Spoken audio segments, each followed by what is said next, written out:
심훈의 그날이 오면 그런 시가 있죠. 그 시에 보면은 우리 해방을 기다리는 말인데, 그날이 오면 내가 까마귀가 되어서 종로 인경에 머리를 부딪혀서라도 그 인경의 해방의 종을 올리게 하겠다. 그래서 두개골이 깨어져도 내가 기뻐 죽으리라. 또 이 몽 가죽을 벗겨서 북을 만들어서 내가 들쳐매고 이 해방의 행렬에 앞장설 것이다. 시가 막 굉장히 좀 잔인한 시입니다. 그래서 그 시를 읽는 사람은 잔인하다고 느끼기보다는 뭔가 소망의 그 열정과 역동을 느끼죠. 오늘 말씀이 제게는 그런 말씀입니다. 우리 성도님들이 받으신다면, 다 받으신다면 정말 제 가죽으로 북을 만들어서, 원하지는 않겠지만 북을 만들어서 이 행렬에 앞장서도 제가 기쁨일 것입니다. 60장 후반부입니다. 이 60장 후반부는 현상 속에, 우리는 현상을 살잖아요. 예, 현상은 아름답게 꾸밉니다. 왜냐 그러면 추하기 때문에. 우리는 서로 만날 때도 뭐 단장하고 세수하고 이렇게 만나잖아요. 예, 아름답지 못하기 때문에 그렇지. 예, 엄마와 아기는 그냥 만나도 아름답지. 그건 본질이고 하나이니까. 그래서 우리는 이 단절의 현상을 살기 때문에 사실은 추한 삶을 살아요. 욕심을 부리고 째째하고 계산을 불필요하게 많이 대고 뭐 다 아름답지 않은 건데 그렇게 살아요. 그 현상의 삶 속에서 본질의 신비와 미가, 아름다움이 현현된 그 경탄의 기쁨이에요. 그 현상 속에, 이 현상의 뿌리가 되는 본질이 피어남으로 말미암은, 현상과 본질이 하나로 어우러진 그 기쁨을, 그 경탄을 노래하는 것이 이 60장 후반부입니다. 그 마태복음 18장 이 교회론의 중심에 그런 게 나오잖아요. 99마리를 산에 두고 한 마리의 잃은 양을 찾아간다. 이 말이 안 되는 말이잖아요. 근데 실제로 우리 그렇게 살아요. 가정에 정말 거의 불가능한 그런 정신지체 장애자 아이가 생겼다. 그 아이 치유도 못하는데 집안에 모든 돈이 다 들게 생겼다. 그럼 버립니까? 못 버려요. 아니, 못 버린 정도가 아니에요. 엄마는 사랑합니다. 제가 봤더니 모든 사람은 그 아이를 볼 때 절망밖에 안 봅니다. 근데 그 아이를 품고 있는 엄마는 그 아이가 가끔씩 엄마의 품 안에서 잠깐에 스치는 듯한 미소를 지어요. 그 미소 한 번에 엄마의 마음이 다 녹아버려요. 자기 생명을 준다고 해도 아깝지가 않아요. 그 아이에 대한 기쁨이 있는 것이. 생명은 기쁨으로 사는 거예요. 60장의 시작이 일어나라 빛을 비추어라. 이는 내 빛이 임하였고 내 빛이 임하였고 여호와의 영광이 내 위에 임하였다. 이게 무슨 말이에요? 너희는 이제 구원됐다는 말이에요. 생명은 빛이에요. 예수님 그랬죠. 이 생명은 사람들의 빛이라. 생명이 있는 사람의 특징은 기쁨이, 밝음이 피어납니다. 이 밝음이 생명을 사는 길이에요. 근데 참 기쁨을 보기 힘든 세상이에요. 생명이 짓눌려서 생존이 되어 있으니까. 이 이사야 60장에서 66장까지 이 말씀을 우리로 받게 하시려고 하나님이 59장까지 인도를 하셨는데, 이 60장의 시작이 뭐예요? 너희의 빛이 회복되었다. 예, 너희의 생명의 기쁨이 회복되었다는 거죠. 그러니까 빛이 회복된 게 누구예요? 지금 남은 자들 얘기하고 있죠. 남은 자들은 그 하나님 앞에 나와서 하나된 시온, 시온의 하나된 자들이죠. 하나되면 무엇으로 하나될까요? 기쁨으로 하나됩니다. 돈으로 하나됐다, 그건 하나 아니죠. 무슨 이 계산으로 하나됐다, 그런 걸로 하나 될 수가 없죠. 함께 기뻐할 때 나도 없어지고 너도 없어지고 우리만 남아요. 하나된 시온이. 그러니까 하나 되었기 때문에 단절이 회복되고 경탄과 환희와 아픔이 피어나는 거예요. 그 예배는 하나님이 받으신다. 7절의 결론에서 기꺼이 받으신다. Acceptable sacrifice. 하나님이 받으시는 예배가 어떤 예배겠어요? 기쁨의 예배죠. 기쁨으로 드린 예배죠. 기쁘면 나누어져요. 예. 기쁘면 그냥 통하게 되어 있어요. 그게 코이노니아예요. 이거는 뭐 법이나 뭐 규칙으로 그렇게 할 수 있는 게 아닙니다. 그래서 60장의 핵심 단어가 파에르예요. 파에르. 파에르는 성경 전체 14번밖에 못 쓰는 단어예요. 이게 하나님께서 그 창조하시고 좋았더라 좋았더라 심히 좋아 토부 했잖아요. 그 토부를 우리도 만나서 하나님과 함께 경탄이 터지는 거지. 제가 말씀드렸죠. 하나님이 동물들을 이끌고 아담에게로 왔구나. 아담이 이름은 좋았죠. 그러나 경탄이 없었죠. 근데 이브를 만나더니 뼈 중에 뼈, 살 중에 살, 경탄이 터질. 하나님은 그걸 원하세요. 하나님이 필요한 건 아무것도 없으세요. 하나님에게 자기 몸을 불살라 드려도 그게 하나님이 원하시는 건 아니에요. 하나님은 정말 사랑으로 자기 모든 선하심과 자비하심으로 이 온 세계 우주를 창조하셨어요. 그것을 나와 함께 경탄해 줄 사람. 그것을 보면서 정말 좋구나. 하나님이 생명을 가졌는데 못 그릴 이유가 어디에 있어요? 이 파에르가 성경 전체 14번 나와요. 그렇게 함부로 쓸 수 있는 단어가 아닌데 이사야가 9번을 쓰니까 이건 이사야 선지자의 비전이에요. 이사야 선지자의 비전은 이 하나님의 아름다운 세계를 우리가 만나서 함께 경탄하는, 그 아름다움에 흠뻑 취해버리는, 이게 60장에서 전반부에 2번, 후반부에 2번, 4번 나온단 말이죠. 그 파에르는 단어가 beautify, 하나님이 아름답게 하셨어요. 그러니까 만나면 경탄을 자아내는 거예요. 근데 그건 왜 바깥에 나타나는 것이고 그 속에는 본질 피어난 기쁨. 쉽게 얘기하면 이런 거예요. 우리가 육으로 사는 것은 어쩔 수 없이 죄와 허물밖에 없어요. 그런데 내 안에 본질이 피어나면서 허물과 죄밖에 없는 내 육의 삶을 품어서 이것이 걸음이 되어서 내 안에 있는 하나님 형상의 본질이 더욱 아름답게 피어나는 합력의 선을 이루는 것이 본질이 피어나는 기쁨이다. 기쁨이 없는 남편, 기쁨이 없는 아내, 기쁨이 없는 부모, 악한 것이고 추한 것이에요. 에이, 기쁨이 없다고 그게 악이고 추한 것이야? 예, 그렇습니다. 아무리 어려워도 그래도 미소를, 환한 얼굴을 나누어 줄 수 있는 것이 인격의 아름다움이에요. 인격의 추함과 악함은 거기에 있어요.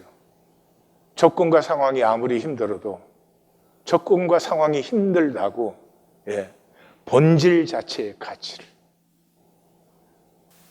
자녀들에게 아무리 조건과 상황이 어려워도 그래도 생명을 가지고 있다는 것은 아직 미소할 수 있고, 아직은 함께 손잡을 수 있고, 아직은 함께 꿈꿀 수 있는 것이야 라는 것을 보여주는 것이 믿음이죠.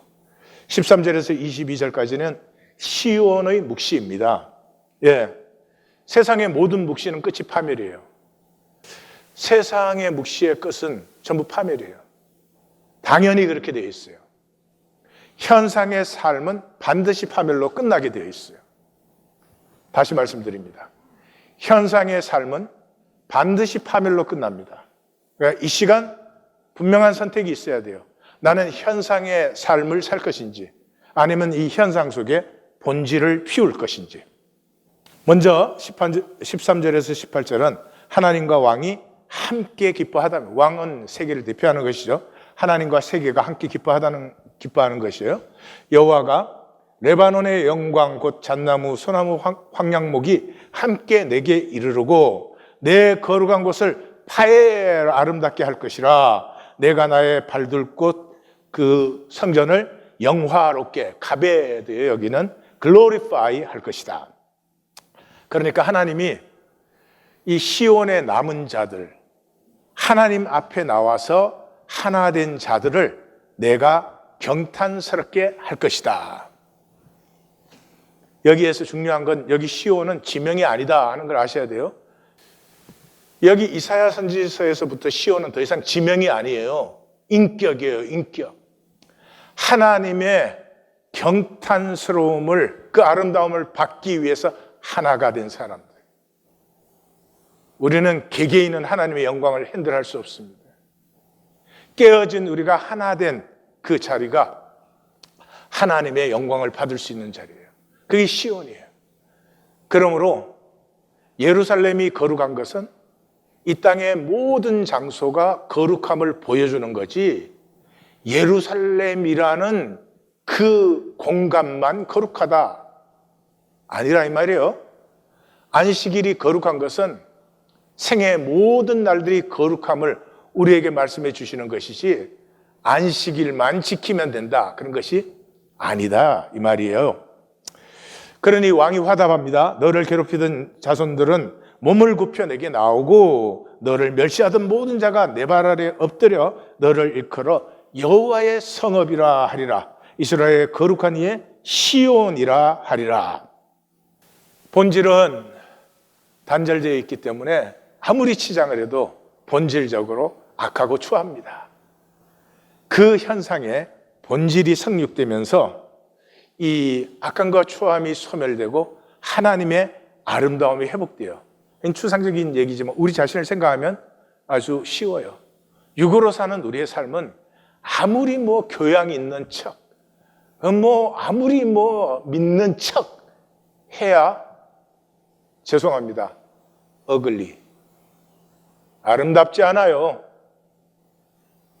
우리의 아름다움은 우리가 만들 수 있는 것이 아닙니다.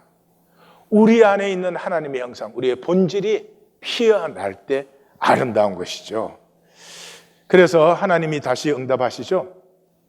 전엔 내가 버림받고 미움받아서 내게 가는 자가 없었으나, 이 말은 이제 이스라엘에서는 이 저주된 자는 병이 걸렸다든지 어쨌든 저주가 된 자는 이렇게 가까이 가서는 안 됩니다. 또 다른 사람이 모르고 가까이 오면 이 사람이 경고를 해야 됩니다.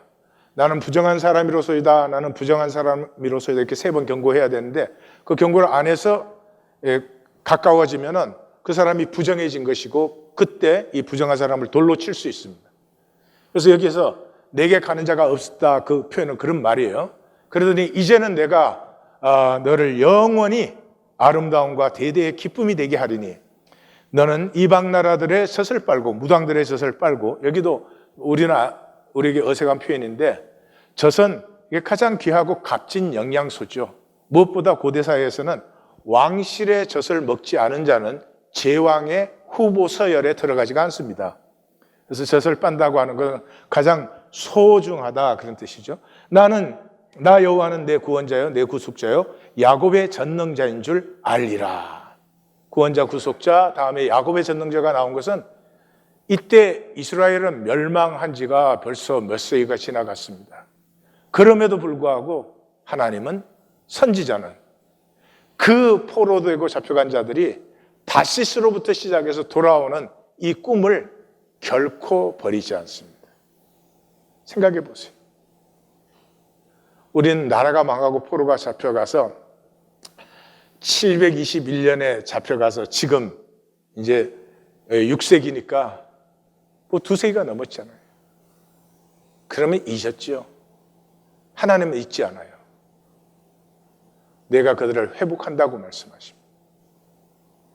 어디에 있든지 하나님의 가슴을 만나면 반드시 회복되게 되어 있습니다. 정리해보면 섭리의 완성이라는 것은 본질과 현상이 하나 되어 어울리는 것입니다. 현상은 나타난 것이고 보이지 않지만 꽃의 생명, 본질이 있는데 이 현상이 단절된 현상이 아니라 본질에서 피어난 현상일 때, 하나님으로부터 피어난 것일 때 진정한 아름다움이 피어난다 하는 것이죠. 그래서 현상과 본질은 씨줄과 날줄 같은 거예요. 씨줄과 날줄이 어울려서 이렇게 천을 만들어내듯이, 그래서 이 씨줄과 날줄이 얽힐 때 합력선이 일어난다. 우리는 육으로 단절된 세상 속에서 그렇습니다. 죄 중에 잉태되고 죄악 중에 출생한 존재입니다. 스스로 속이지 마십시오. 우리 중에 거룩할 수 있는 자 없습니다. 우리 중에 의와 선으로 사는 자 없습니다. 우리는 죄와 죄악과 허물의 존재입니다. 그런 우리에게 우리 안에 있는 하나님의 형상이 피어나는 기쁨을 누릴 때, 죄와 허물된 우리의 육의 삶이 거름이 되어서 우리의 하나님의 형상은 더 아름답게 피어나는 것이다. 거기까지는 보이시죠? 그죠? 근데 그렇게 안 살아. 왜 그렇게 안 살까? 본질과 현상, 씨줄과 날줄, 신성과 인성이 서로 배타적이기 때문이에요. 예수 그리스도는 이것이 조화를 이루신 분이에요.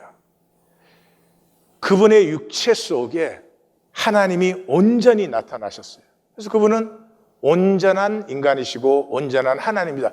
이런 하여튼 얘기를 해요. 얘기 하나만 한 얘기지. 그러면 왜 우리는 그렇게 안 살까? 우리에게 본질과 현상은 배타적이에요.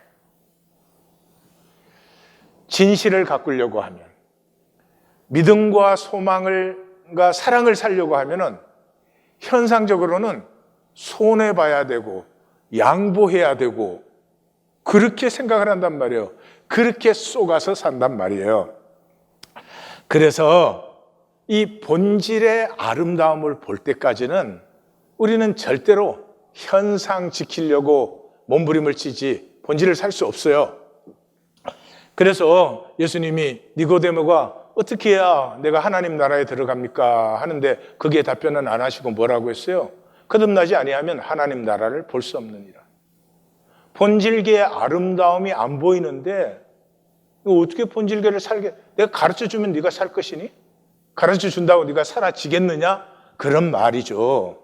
다시 말해서 현상과 본질을 딱 한마디로 정리하면 현상을 볼 때 본질이 보이고, 사람을 볼 때 이렇게 생겼냐, 공부 많이 한 사람이냐, 잘 사냐, 뭐냐, 조건과 상황만 보는 게 아니라 그 사람 속에 있는 하나님의 창조의 기쁨을 같이 보는 것. 그리고 본질을 볼 때는 꿈이 피어나요. 본질을 볼 때는 그 본질에서 꽃의 씨앗을 볼 때 이 씨앗에서 무엇이 피어날까 하는 것처럼 본질을 보면 그 본질에서 피어날 꿈이 피워지는 것. 그래서 선지자들은 그렇게 말했죠. 내가 내 영을 만민에게 부어주는데 그때는 너희는 누구든지 꿈을 꾸게 된다. 꿈을 꾸지 않는 인간 무엇하고 살까요? 욕심뿐이지. 꿈을 꾸지 않으니 그냥 나 혼자 안전해야 되고 나는 문제 없어야 되고 그거밖에 없겠죠. 우리가 그것을 원할까요? 정말로 그 삶을 원할까요? 아닙니다. 절대 아닙니다. 속지 마십시오. 인간은 꿈을 꾸면서부터 인간 다음이 피어나는 것이죠. 제가 답변은 했지만은 그렇게 간단한 문제가 아닙니다. 실제적인 부분이 남아있어요. 왜 아름다움을 살지 않을까? 그 실제는 삶의 임의적 무작위성이에요. 예, 삶을 보니까 원칙도 없고 법칙도 없고 요령 잘 부리고 거짓된 사람이 잘 되는 것 같아. 이익을 빨리 챙기는 것 같아. 그러니까 참 하나님은 믿을 수가 없어요. 그래서 내 생각으로 만든 개념화된 하나님을 하나 딱 데리고 종교 생활을 하는 것이죠. 선지서의 중심이 호세아예요. 호세아서예요. 또 선지서의 출발이 호세아예요. 호세아 선지자는 우리가 구약에서 말하는 17권의 선지서를 얘기할 때의 선지자로서의 첫사람이에요. 그 전에 뭐 엘리야, 엘리사도 있고 여러 선지자가 있었지만은 그때는 다 종교적 의미이고 하나님이 무엇라고 말씀하셨느냐 하는 것을 선포하는 입장에서는 호세아가 출발점이고 중심점이에요. 그래서 예수님도 자기 갈릴리 사역의 두 기둥을 호세아서로 세웠죠. 호세아서 6장 6절로. 그래서 선지서의 중심이 호세아서고 호세아서의 중심이 6장인데 6장 시작을 이렇게 합니다. 오라 우리가 여호와께로 돌아가자. 여호와께서 우리를 찢으셨으나 도로 낫게 하실 것이요 우리를 치셨으나 싸매어 줄 것입니다. 그러니까 여기 첫 번째, 우리는 여호와를 지금 떠나 있죠. 떠나 있으니까 돌아가자라고 하는 것이죠. 그런데 왜 떠나 있느냐 하면은 믿어봐야 찢고 치시고 꼭 복이 안 돼. 그렇죠? 믿으면 문제 없어지고 만수무강하시고 온갖 오복이 다 그렇지 않잖아요. 믿으면 우리를 사람 만드시거든. 하나님의 형상 사람 만드시거든. 이건 영광 중에 영광이고 기쁨 중에 기쁨이고 내가 나 자신에게 뜻대로하고 아름다운 일인데 종교인들은 그거 원하지 않아요. 그래서 떠나 있어요. 그래서 선지자는 또 이렇게 말합니다. 여호와께서 이틀 후에 우리를 살리시며 셋째 날에 우리를 일으키시리라. 우리가 그의 앞에서 살리라. 이스라엘은 죽은 영혼이 사흘째 되면 완전히 떠난다고 되어 있어요. 그래서 나사로를 살리실 때 넷째 날 살리셨어요. 죽음의 권세를 주님이 넘어서 있는 것을 그래서 만날 수 있죠. 그러니까 이 2절에서 보면 우리는 죽어 있다. 종교인들은 자기가 살아서 뭘 한다고 하는데 아니 너희는 죽어서 세상 물결에 떠내려가고 있는 거야. 그렇게 말하는 것이죠. 이사야 60장으로 말하면 너희는 빛이 없어. 너희가 생명의 기쁨을 누리고 있어? 아니지 않느냐? 그런 말이에요. 우리가 죽어 있어요. 죽어 있기 때문에 아름다움은 버리고 배설물만 추구하는 거예요. 생명은 반드시 아름다움을 살아요. 예. 배설물이 뭐예요? 일상에 필요해요. 아니, 밥 안 먹으면 죽어요. 그러죠? 그런데 밥 먹은 것이 배설물 되는 거예요. 그러니까 그건 필요하지만 궁극화시켜서는 안 되는 거예요. 근데 이 세상은 무엇을 먹고 마실까를 궁극화시켰어요. 먹는 게 같이 먹는 게 아니에요. 예? 짜장면 집에서 먹는 사람도 있고 5스타 호텔 스카이 라운지에서 먹는 사람도 있다고. 그래 봐야 먹는 건 먹는 거예요. 예.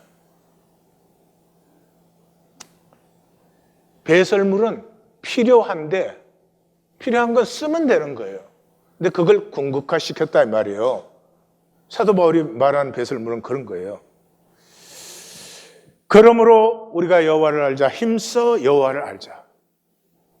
이 죽어버린 생명의 기쁨이 없는 너희가 필요한 것이 뭐냐 그러면 여호와를 알아야 되는 거예요. 그러니까 종교인은 하나님 모르는 거죠. 그런데 하나님은 누구신가? 그의 나타나시면 새벽같이 어김없나니 비와 같이 땅을 적시는 늦은 비와 같이 우리에게 임하시리라. 하나님은 일정하시고 법칙대로이시고 원칙대로입니다. 평면의 삶은 임의적이에요. 이 본질의 깊이를 모르고 현상만 보면은 아니, 내 운명이 임의적인 것 같잖아요. 나는 왜 남자로 태어났지? 왜 나는 이 한국 전쟁 끝에 태어나가지고 배고픈 시절을 살아야 되지? 그 무슨 의미가 있어요? 임의적이잖아요, 평면은. 그런데 실제는 whole에는 우연은 없어요. 그게 임의적으로 보이는 것은 평면만 보이기 때문에 그 평면 밑에 깊이에서 일어나는 전체를 보면은 모든 것은 심은 대로 거두어요. 예수님 그렇게 말했잖아요. 한 아사리온에 2마리 하는 참새도 아버지가 허락하지 않으면 떨어지지 않는다. 에? 너희의 머리카락 한 올까지 다 세셨다. 심은 대로 거둔다. 이건 원칙이요, 법칙이요, 영원한 원리예요. 이게 분명한 사람은 선과 의와 아름다움을 심고 가꿉니다. 그러나 세상 거짓에 속은 사람은 뭐 하겠어요? 요령과 거짓만 부리죠. 심지어 하나님 앞에 나와서 하는 이 교회 생활에서도 요령과 거짓으로 해나가는 거죠. 예배는 바로 그것을 회복하는 것이에요.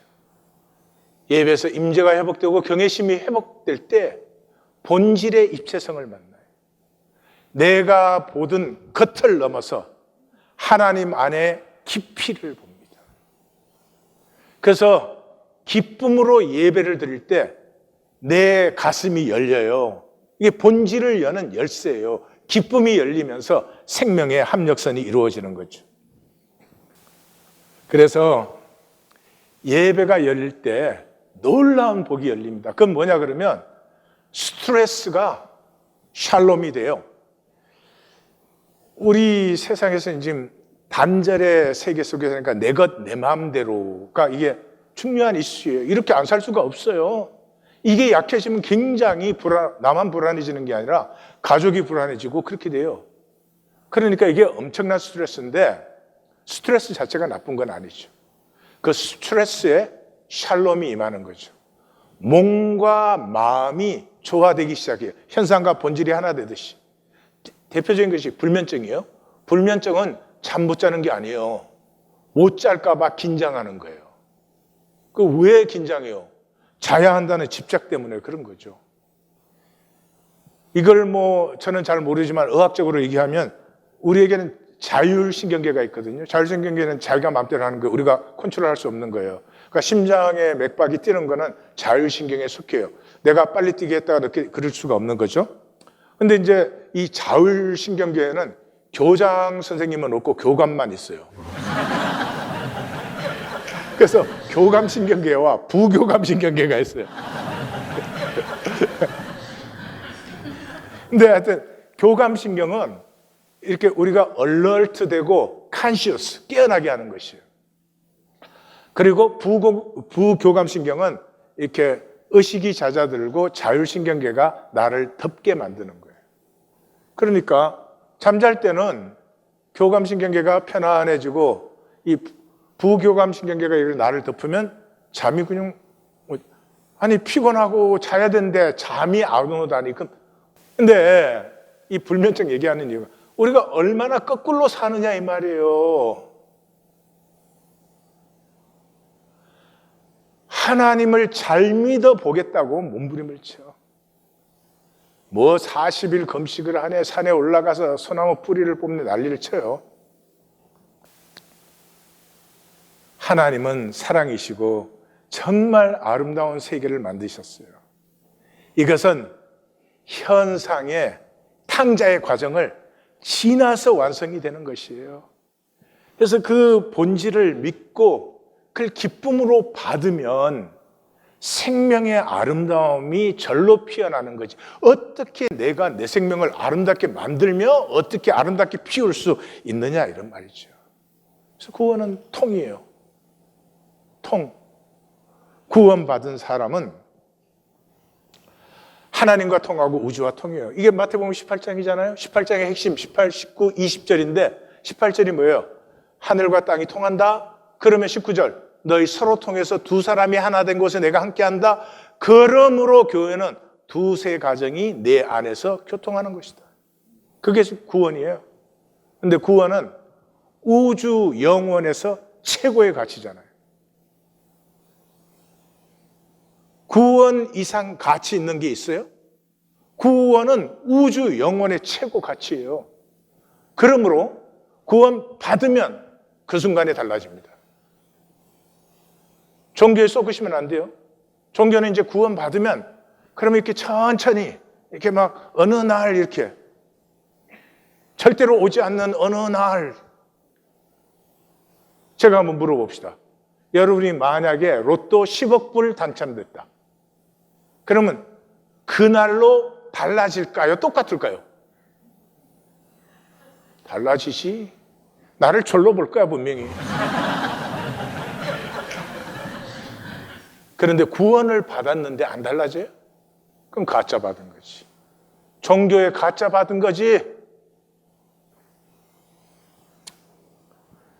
성격 하나 못 다스리는 구원을 어떻게 구원이라고 할 수 있어요?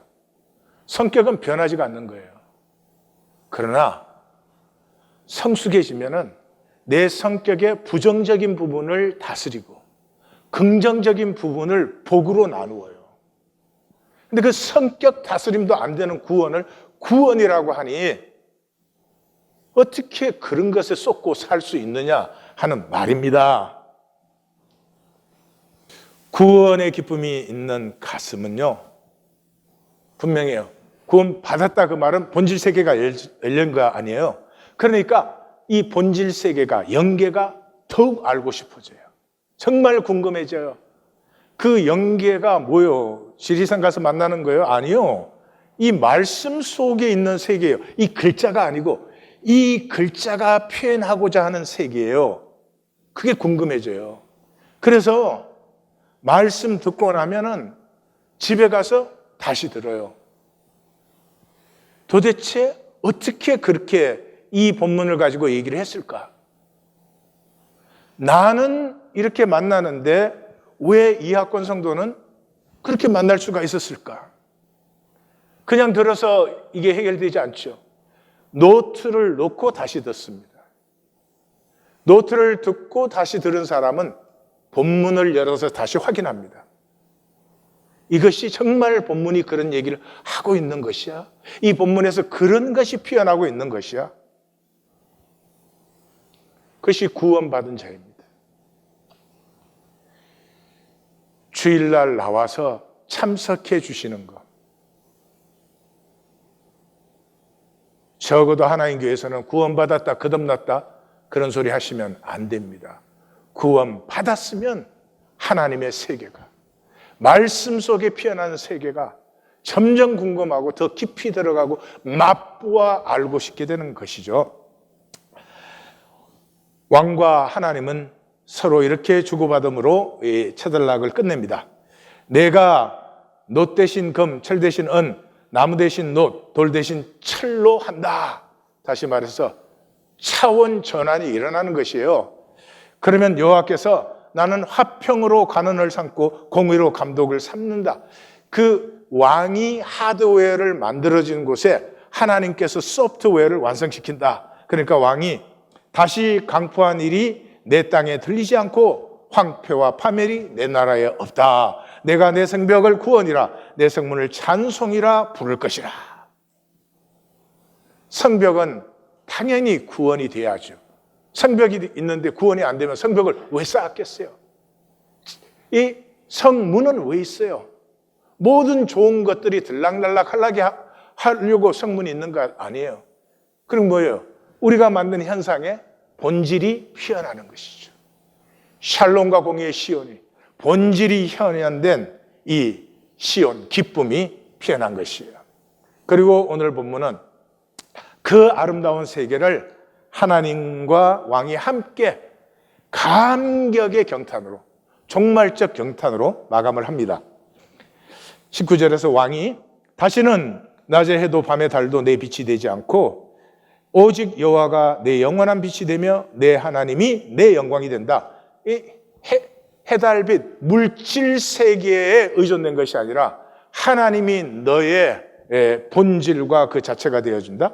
20. 다시는 내 해가 지지 않고 내 달이 물러가지 않고 여호와가 영원한 빛되고 내 슬픔의 날이 끝날 것입니다. 왕의 경탄이에요. 야, 너희에게 완성될 하나님의 기쁜 섭리가 이러하다. 여기에서 이제 다시는 한 말이 3번 나오죠. 우리 말씀 만나기에 성도님들 많이 나누시더라고요. 로우드, 로우드, 다시는 no more, not again 그런 단어. 이게 이제 18, 19, 20절 계속해서 나오잖아요. 현상은 끝나고 본질의 현현 새 차원이 피어난다 하는 거예요. 그래서 하나님이 이렇게 받습니다. 내 백성이 다 어렵게 되어 영원히 땅을 차지하리니 이제 현상, 땅을 차지한다는 말, 이제 현상은 단절된 현상이 아니라 본질에서 피어난 현상으로 너희가 누리는 유업이 된다. 그들은 내가 심은 가지요 내 손으로 만들어 내 영광을 현행시킬 것인즉 그 작은 자가 천명을 이루겠고 그 약한 자가 강국을 이룰 것이라. 때가 되면 나 여호와가 속히 이루리라. 지금 이루었다 아니라 속히 이루리라니까 묵시죠. 그래서 이게 현장에서 의미는 아닥사스다에게 네가 내 섭리로 통치하면 내 나라의 영광은 영원하다. 그러니까 지금 요 아닥사스다가 요 말을 받을 때가 언제예요? 아닥사스가 왕이 됐는데 굉장히 불안한 왕이에요. 막 반란이 일어나고 전쟁이 일어나고 그러는데 이 아닥사스다가 에스라와 다마스피아의 그 말씀의 조언을 듣고 그래서 예루살렘의 하나님을 높이고 그 말씀으로 이 강 건너편 속주를 다시 세우고 이럴 때 반란을 진압하고 전쟁을 다 이기고 그랬죠. 그런데 지금 말씀이 선포되었어요. 너 계속해서 내 말씀 쉐마하고 내 말씀으로 내가 산다면 그러면 그때 페르시아는 정말로 진정한 제국으로 일어섰을 거예요. 그런데 힘을 가진 아닥사스다는 더 이상 말씀을 따르지 않습니다. 종교인의 한계인 것 같아요. 종교인은 돈 생기면 하나님은 별로 안 중요해져.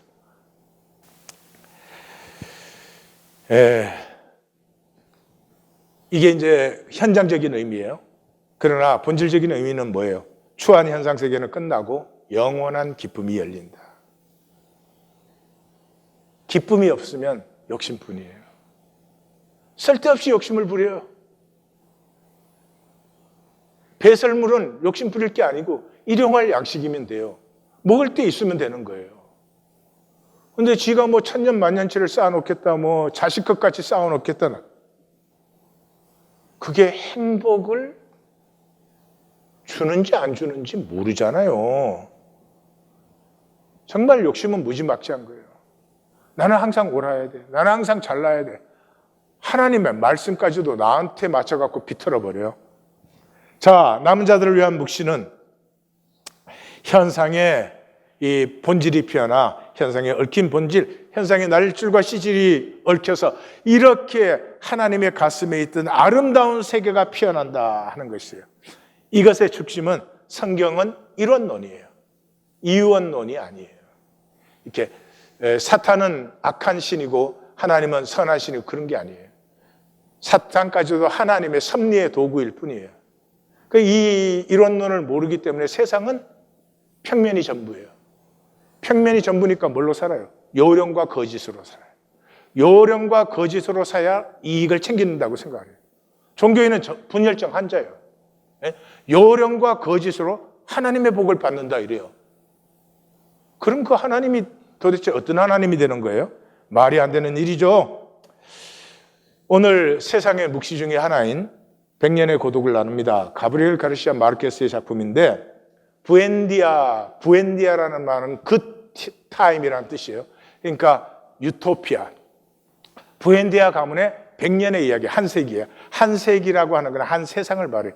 대개 세기가 바뀔 때마다 세상은 좀 새로워지는 그런 경향도 있죠. 배경은 천일 내전이에요. 천일 전쟁이라고도 하는데 1899년에서 1902년까지 이 남미가 보수 자유로 갈려가지고 죽이고 살리고 해서 10만 명이 죽고 전 국토가 유린되고 그때 파나마가 독립하고 그래요. 원래 그랜 콜롬비아라고 그랬어요. 그란 콜롬. 영어로 하면 그랜드 콜롬비아죠. 그래서 콜롬비아가 베네수엘라, 에콰도르, 그 다음에 페루 일부, 가이아니아, 브라질 일부, 코스타리카, 파나마 이거 다 콜롬비아였어요. 근데 미국이 사조해가지고 다 갈랐어요. 그래서 지금 뭐 베네수엘라니 미국이 나쁘다 그런 말이 아니에요. 그게 그냥 세상 길이요. 이걸 선악과로 싸우고 있는 사람들은 자신은 의로울지 모르지만 진정한 의를 모르는 거예요. 이 세상에 모든 투쟁하는 사람은 하나님의 성과 의를 먼저 배워야 돼요. 그리고 십자가만이, 나를 드리는 십자가만이 진정한 의를 세우는 것이지, 나는 옳고 너는 틀렸다라는 이 이분법에서는 진정한 의는 표현하지 않는다.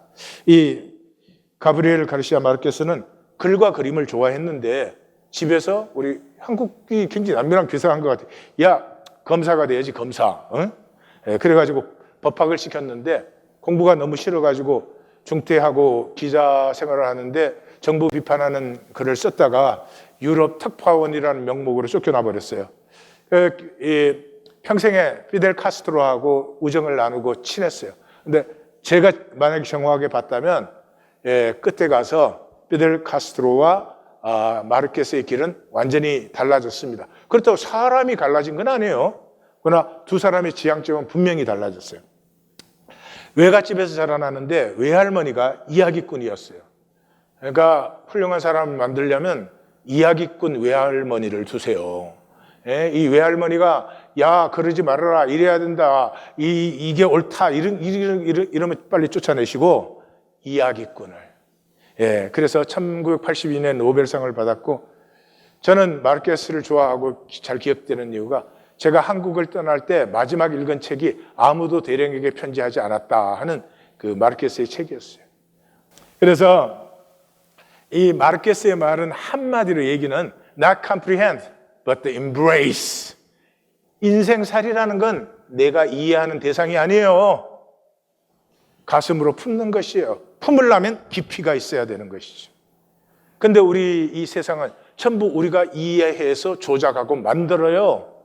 그래서 이 작품에 나오는 모든 사람들은 전부 고독과 단절로 들어갈 수밖에 없어요. 그래서 이 마르케스의 작품은, 이 작품이 특별히 그렇지만 전체가 다 그래요. 이 현실과 신화가 날줄과 시줄로 마구 얽혀 있어요.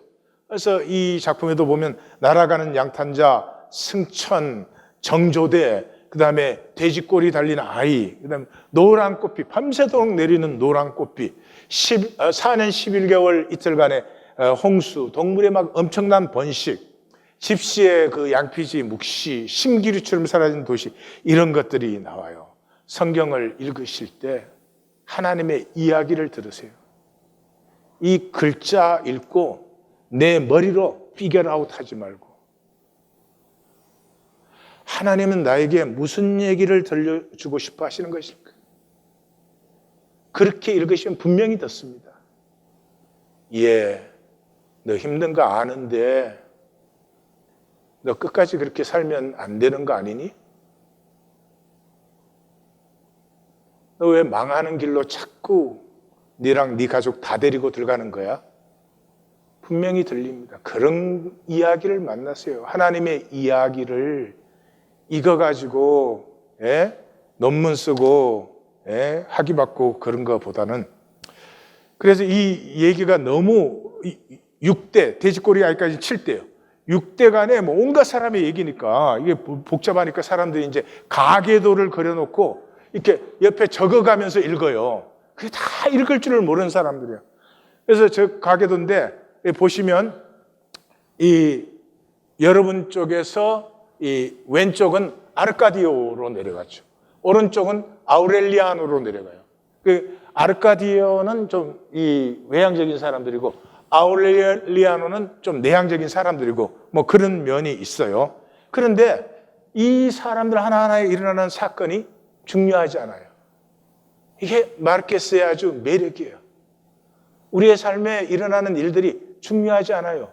임의적인 거예요. 현상이기 때문에 임의적인 것이에요.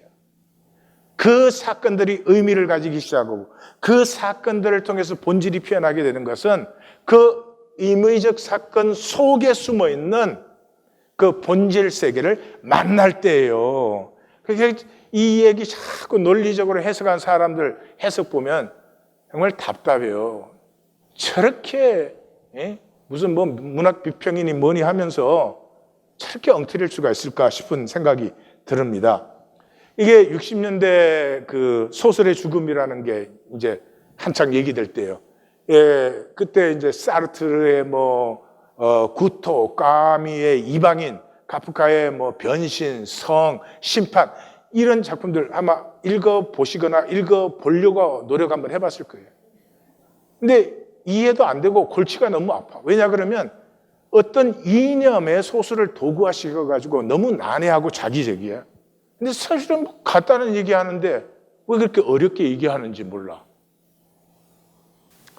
이 얘기는 호세 아르카디오 부엔디아와 우르슬라 이구아란이 서로 사랑해서 이제 결혼하게 되므로 이 얘기가 시작합니다. 근데 이들이 사촌간이에요. 근데 그 예언이 있는데 사촌간에 결혼하면은 돼지꼬리 달린 아이를 낳는다 하는 게 있어요. 그래가지고 이 우르슬라가 정조대를 차고 사는 거예요. 그러니까 남편이 미칠라 그러는 거죠. 그런데 이제 친구들이 또 놀려요. 그런데 답상장에 갔는데 친구가 아이고 노릇도 못하는 녀석이 이러니까 화가 나가지고 싸우다 친구가 죽었어요. 죽으니까 이제 우르슬라가 그 친구 그 영혼이 맨날 나타나서 괴롭히니까 여기서 못 살겠다. 그래서 이제 떠나서 마콘도라고 하는 데를 세워요. 거기 같이 다른 한 젊은이들과 함께 마콘도를 세우는데 그 강물을 따라서 다 공평하게 물을 쓸 수 있고 햇볕도 공평하게 다 잘 들도록 그렇게 했어요. 그 동네는 아직 사망자가 없고 전부 나이도 언덜떨이에요. 그러니까 이제 유토피아 같죠. 그런 공간에서 이 얘기가 시작이 됩니다. 그런데 이제 정부가 개입해요. 이 조직과 체계가 개입하는 거죠. 그래서 정부가 군수를 파견해요. 그걸 호세가 이제 촌장이죠. 호세가 인정을 해줘가지고 이제 군수가 거기서 정치하는데 이미 그때 콜롬비아 전체는 이 보수와 자유 그리고 천일 내전으로 전쟁의 기운이 막 한참 돋을 때예요. 그러니까 아우렐리오가 이 정부군을 반대해서 자유파 대령이 되어가지고 20년 동안 32차례나 이제 봉기를 일으켜요. 그런데 결국은 마콘도는 정부군이 점령을 합니다. 그래서 아우렐리오는 이제 총살당할 입장인데 촌장이자 형인 호세가 이제 구해준 다음에 호세는 의문의 자살을 해요. 그리고 아우렐리오는 마을을 탈출해서 다시 반란군을 모아가지고 마콘도를 이렇게 탈환합니다. 그래서 이제 계속 정부군하고 싸우는데 전쟁의 허물을 느끼고 정부군과 휴전 협정을 맺고 내전을 종식시켜요. 그 후에 이 아우렐리오는 자살을 시도했다가 미수가 되고 황금 물고기를 만들기 위해서 이제 두문불출해요. 칩거하고 나타나질 않아요. 그때 이제 노란 기차가 들어옵니다. 여기에는 노란색이 많이 나와요. 그 기차가 들어오면서 모든 걸 바꿔버립니다. 이 기차와 함께 그린고가 그린고는 미국이나 유럽 백인을 그린고라고 해요. 그린고가 들어오고 그들이 들어와서 바나나 농장을 만들고 사람들을 착취하고 학대합니다. 호세가 파업을 주동해가지고 과일은 썩어나가고 기차가 딱 멈춰버렸어요. 그러니까 미국이 여기 콜롬비아 군대와 경찰을 사주해가지고 그 사람들을 학살해버립니다. 이걸 바나나 매스크레이드, 역사적인 거예요.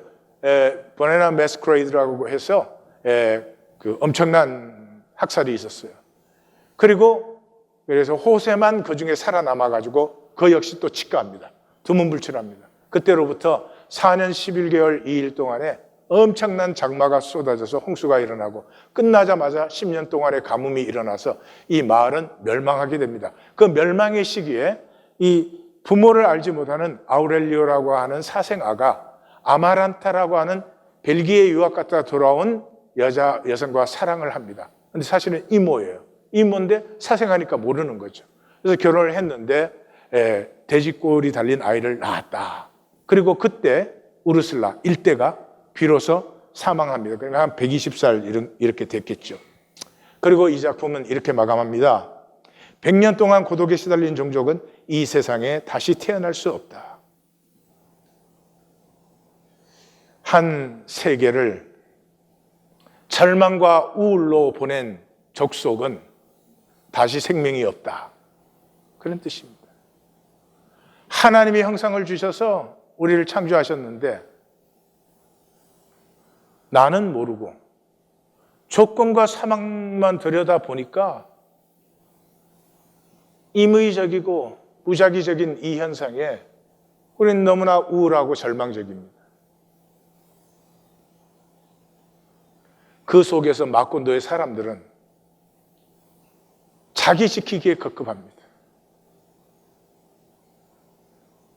그들은 그 아프기 때문에, 삶이 아프기 때문에 함께 손잡고 함께 울고 함께 기뻐해야 될 시간에 전부 자기로 단절됩니다. 그래서 심지어 영혼까지도 이 작품에서는 전부 단절되어서 고독 속에 칩거하게 되는 것입니다. 이 예언을 해독하는 순간 마콘도는 신기루처럼 사라질 것이다. 우리예요.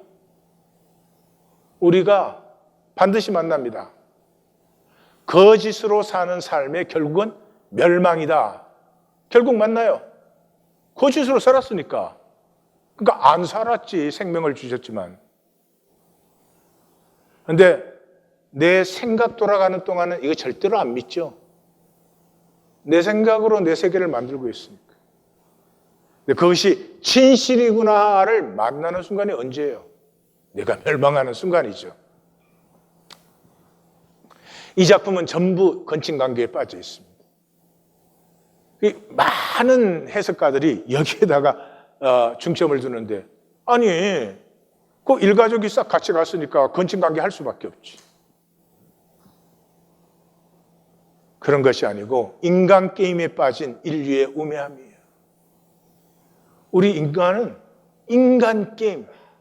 니보다 내가 얼마나 잘났냐? 니보다 내가 얼마나 잘 사냐? 니보다 내가 얼마나 똑똑하냐? 거기에 근친상관에 빠져가지고 생태계는 파괴되고 기후는 변화되고 동식물은 멸종해 가는데도 거기에 전혀 관심이 없습니다. 그냥 내 삶 얼마나 편하게 이게 지키느냐 그거밖에 없어요. 집단도 마찬가지예요. 전체 whole 평면이 아니라 깊이까지 모르기 때문에 무지몽매한 권력도 좀 아니 보수 진보로 나눴으면 서로 합력해서 살림을 더 잘 살게 해야지. 너를 죽여 우리가 산다는 지금 온 세계가 거기에 빠져 있잖아요. 단절의 증세는 쉽고 희생 없는 구원을 원합니다. 이게 종교인들이에요. 구원 받기는 분명히 원해요. 그런데 쉽고 희생 없는 구원을 받고 싶어요. 쉽고 희생 없는 구원은 가짜 구원밖에 없죠. 진짜 구원은 그런 적이 한 번도 없습니다. 다하여, 다 팔아. 현상의 것을 무엇을 붙들 게 있어요? 현상의 것을 다 내어주면은 그때 본질이 회복되는데 그 본질은 내가 내어준 배설물 현상을 더 아름답고 영광스러운 것으로 바꿔서 내게 돌이켜주는데 현상밖에 안 보이니 쉽고 희생 없는 구원받기. 이 종교인들은 상기본이 절대로 안 됩니다. 이렇게 목매어 부르짖어도 예배 5분 전에 앉는 게 안 된다 이 말이에요. 예. 희생이 능력인데 그런 희생조차도 안 되는 거예요. 예? 순나눔이 안 돼요. 순나눔이. 예. 하루에 주님의 기도 3번, 1분씩 3번 하는 게 안 돼요. 그런 희생 자체가 전혀 불가능하게 닫혀져 있기 때문이에요. 그러니 예배가 어떻게 예배가 되겠어요? 예배가 희생이잖아요. sacrifice. 거짓된 예배 신앙생활이 되어서 하나님의 임재는 버리고 하나님의 부재 속에서 내 마음대로 내가 항상 주님이 되어 있죠. 주여 하면서. 아픈 일입니다. 60장을 분명히 받으셔서 이제는 하나님 앞에 고백하면 되잖아요. 내가 악합니다. 내가 이기적입니다. 난 사실 하나님을 믿지 않았습니다. 하나님 믿고 싶습니다. 60장에서 6장에 나타나는 그 벅찬 하나님의 꿈을, 가슴을 받고 싶습니다. 그러면 되는 것이잖아요. 꼭 그런 고백을 드리고 다음 주에 다시 만나서 또 1시간 푹 쉬십시다. 기도하십시다.